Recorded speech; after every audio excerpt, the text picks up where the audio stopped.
चाहे बात तर्कों की हो, चाहे बात आपके कितने ही बड़े तथ्यों की हो, चाहे आपको कोई कुछ भी क्यों ना कहे, आपके जीवन के दुखों का समाधान इन सब से नहीं होता। आपको जानने की जिज्ञासा होनी चाहिए और आपको ये पता होना चाहिए कि मैं किसी की भी बातों पर विश्वास नहीं करूँगा, क्योंकि जैसे ही आप विश्वास कर लेते हो, आपकी खोज रुक जाती है। नास्तिक के तर्कों पर आप तालियां पीटते हो, आप नास्तिक हो जाते हो, आपकी खोज रुक जाती है। आस्तिक के तर्कों पर आप तालियां पीटते हो, आपकी खोज रुक गई, वरन आपने जो मान्यता बना रखी थी वो और मजबूत हो गई। यदि आप पहले से नास्तिक हैं और नास्तिक के तर्क जो डिबेट में मौजूद है बहुत ज़्यादा वजनी हैं, प्रभावी हैं, आपकी नास्तिकता और ज़्यादा बढ़ जाएगी। यदि आप आस्तिक हैं और आस्तिक के तर्क जो कि डिबेट में मौजूद हैं आपको प्रभावित करके जाते हैं, तो आपकी आस्तिकता और गहरी बढ़ जाएगी। और कई बार तो ऐसा होता है कि डिबेट में जो लोग भाग लेते हैं, आपको शायद पता नहीं होगा, तर्क अपने आप में कोई इंडिपेंडेंट चीज़ नहीं है।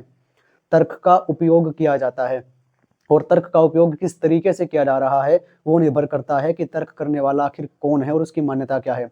हमारी जो मान्यता होती है, हम अपने तर्कों का उपयोग भी उसी आधार पर ही करते हैं।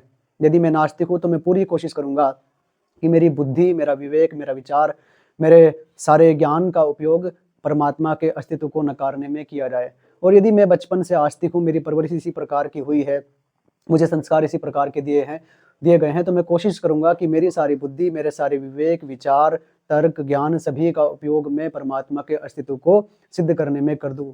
पर इसे सिद्ध करने से या असिद्ध करने से कुछ भी परिणाम नहीं आता। आपको जानना होता है।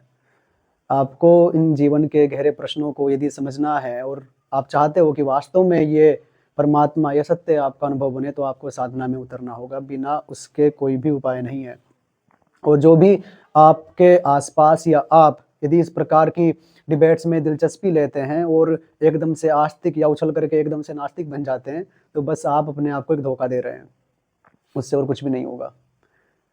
इन सब बातों पर विश्वास कर लेने का अर्थ केवल इतना ही है कि आप खोजना नहीं चाहते और आप सोचते हो कि दूसरा आपके हिस्से का कोई काम कर ले और आपको कुछ भी ना करना पड़े। तो यदि वास्तव में आपको जानना है तो बुद्ध जैसी प्यास आपके भीतर होनी चाहिए, मीरा जैसा प्रेम आपके पास होना चाहिए, महावीर जैसा कठोर तप करने का संकल्प आपके पास होना चाहिए, या कबीर के जैसा साधो सहज समाधि भली सहज जीवन आपका होना चाहिए।